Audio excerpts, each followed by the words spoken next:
옛말에 호랑이는 죽어서 가죽을 남기고 사람은 죽어서 이름을 남긴다고 했는데 사람이 세상을 떠나면 무엇이 남습니까? 사람이 세상을 떠나면 어디를 가느냐 하는 질문이 아니고 세상에 무엇이 남느냐 하는 질문입니다. 사람이 죽으면 그의 일도 끝나고 맙니다. 스탈린은 말하기를 사람이 죽으면 문제가 해결된다고 했습니다. 북한의 김일성은 공산주의 국가에 한 가지 중대한 맹점이 있다는 사실을 간파했습니다. 그것은 권력의 승계가 제대로 되지 않는다는 사실입니다. 아무리 힘 있는 지도자가 있다고 하더라도 그가 죽고 나면 그 나라에 격변이 일어나는 것을 알았습니다. 지금 북한의 고민이 바로 그것이 아닙니까? 권력 승계의 문제. 그래서 김일성은 세습을 대안으로 생각하게 되었습니다.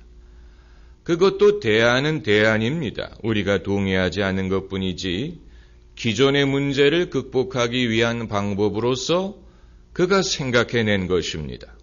저는 하루도 쉬지를 않고 또 한 주도 쉬지를 않고 열심히 목회를 하지만 제가 한 가지 가끔 우려하는 것은 만약에 제가 죽거나 은퇴를 하면 그 다음에는 교회가 하루아침에 무너지지 않을까, 흐지부지 되지 않을까, 그것으로 끝나는 것이 아닐까 이런 생각을 해봅니다. 왜냐하면 어떻게 보면 저의 노력으로 저의 은사로 교회를 끌고 가는 것이 아닌가 하는 생각 때문입니다. 만약에 그게 아니고 어떤 정신 또 노하우, 철학 이것을 가지고 끌고 나게 되면은 제가 은퇴하더라도 그것이 지속될 수 있을 것입니다. 그러나 그것은 하나님만이 하실 수 있는 일입니다. 미국의 척 스미스 목사는 이 카리스마 있는 목사가 있는 교회의 단점으로 두 가지를 꼽았습니다. 그것은 뭐냐면 카리스마가 있는 지도자가 있는 동안에는 교회가 잘 될 수 있지만 한번 그 사람이 떠나면 두 가지 문제가 발생하는데 첫째는 이제 그걸 흉내낼 수 없다는 사실입니다. 그걸 재현할 수 없다. 왜냐하면 그것은 한 사람이 갖고 있는 특별한 은사로 말미암는 것이었기 때문에 그것을 흉내내는 것이 쉽지 않다. 재생이 불가능하다라는 것이고 둘째는 그 사람이 떠나가면 끝난다는 얘기입니다. 왜냐하면 그와 같은 카리스마와 역량을 가진 사람이 쉽지 않기 때문에 그래서 척 스미스 목사는 그 대안으로 모든 곳에서 재생될 수 있고 또 모든 사람이 되풀이할 수 있는 그런 어떤 교회의 정신과 노하우로 목회를 하겠다고 결정을 했는데 그가 선택한 방법이 바로 강해 설교라는 것입니다. 그래서 그런지는 모르지만 척 스미스 목사가 소속된 갈보리 채플은 미국 안에 그 교회가 수백 개가 있는데 그 스승 척 스미스 목사만큼 큰 교회들이 많이 있습니다. 그러니까 그 제자들이 스승이 갖고 있는 카리스마라든가 똑같은 은사를 소유하지 않더라도 강해 설교라는 그 방법을 적용을 했더니 어디에든지 그것이 성공할 수 있고 교회를 부흥시킬 수 있었다는 얘기입니다. 요한 웨슬리의 묘비에 하나님은 당신의 종을 땅에 묻으시나 당신의 일은 계속하신다라고 적었는데 정말로 그렇게 되었습니다.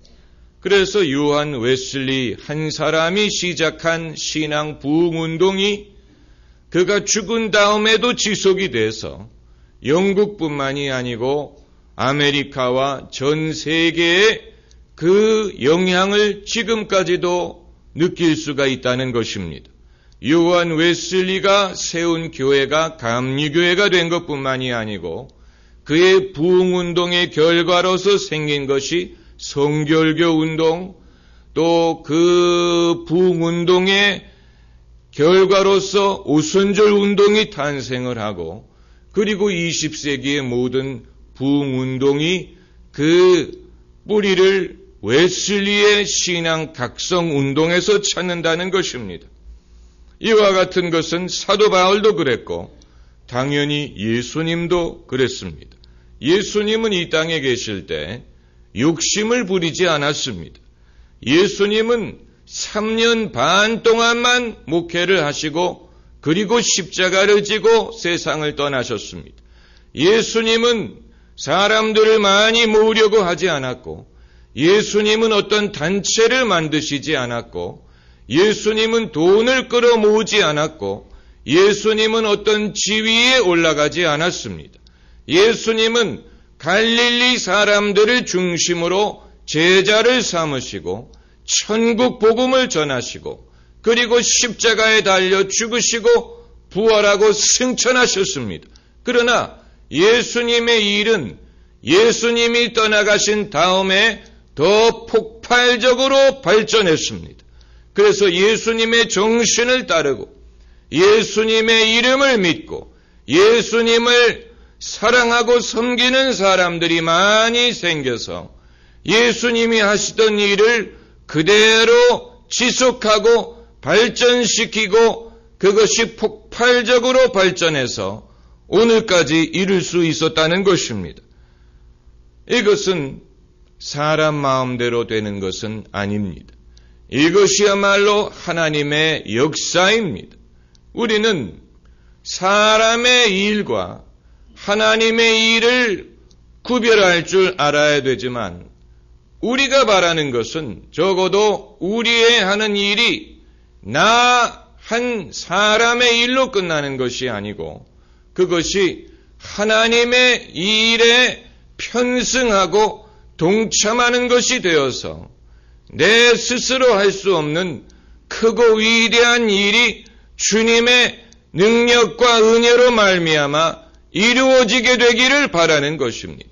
이것은 목회가 아니더라도 학교 일이든 사업이든 국가의 일이든 어떤 일이든 마찬가지예요.